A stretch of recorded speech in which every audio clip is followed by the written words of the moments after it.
Sugarcane Alley is a curious film in that it employs a fairly conventional aesthetic, one that sometimes seems to constrain its immensely rich subject of life in the cane fields of Martinique. The film is often staged, shot, and edited with the expository simplicity of a television program. Nonetheless, there are moments, like this one, where the acting, the dialogue, and the setting combine to create a moment that just feels unmistakably genuine. This actor, Dutta Sek, who plays a galvanizing patriarch to the film's young protagonist, has a voice that uncannily resembles my grandfather's. Ça c'est quoi? When I was in college, my grandfather bought me my first video camera.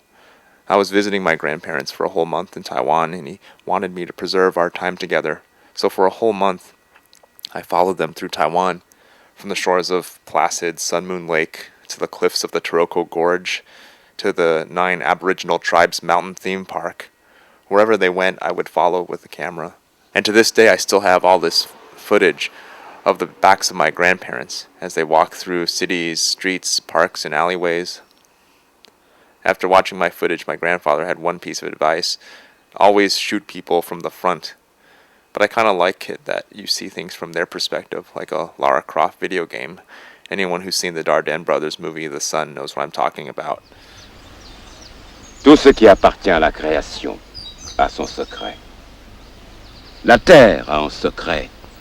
L'eau a un secret. Le feu a un secret. La vie. It was during this trip that my grandfather revealed to me that he and my grandmother raised me for the first 3 years of my life. My parents had sent me to stay there while they toiled away in the U.S., facing the challenges of life as immigrants and as a married couple.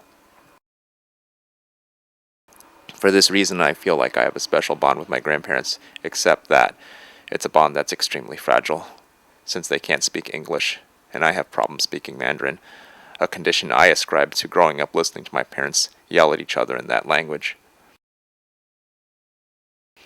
Even after studying Chinese for 3 years in college, I could barely communicate with them when I stayed for a whole month.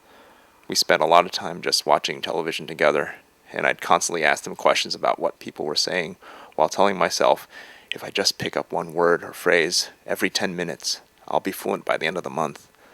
But by the final week, I was wanting to stay in my room to avoid the strain of talking. I'm sure my grandparents saw this trip as an opportunity to say everything they had to say to me, and they were just as anxious and exhausted of not being able to communicate with me as I was with them. I still have all these videotapes of my grandfather giving impromptu speeches on a variety of subjects. It's been years since I reviewed them, but I remember one being about all the innovations that the Chinese gave to the world, from paper and gunpowder to the netting that you put on the food on the dining table to keep away flies. I guess he was particularly anxious about me losing my Chineseness, and try as I might to reassure them that I'll always be Chinese, I suppose that what they saw and heard wasn't all that reassuring. Mon fils, il faut laisser la création régler ses affaires elle-même. Et quand ça arrive, il faut savoir accepter ces mouvements de la création, sans pleurs, sans cris, puisque de toute façon c'est une bonne chose.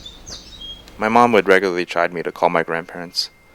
But when I did call, my grandparents would say goodbye after only a couple of minutes, usually by saying that they knew how expensive the call was and didn't want to inconvenience me. Or were they really just afraid of the anxiety of communicating? Petit garçon, oublie ton nom, mais oublie jamais ça. Eventually, my mom stopped giving me reminders to call, and now it's been 3 years. Watching this scene, I feel like I have to make that call.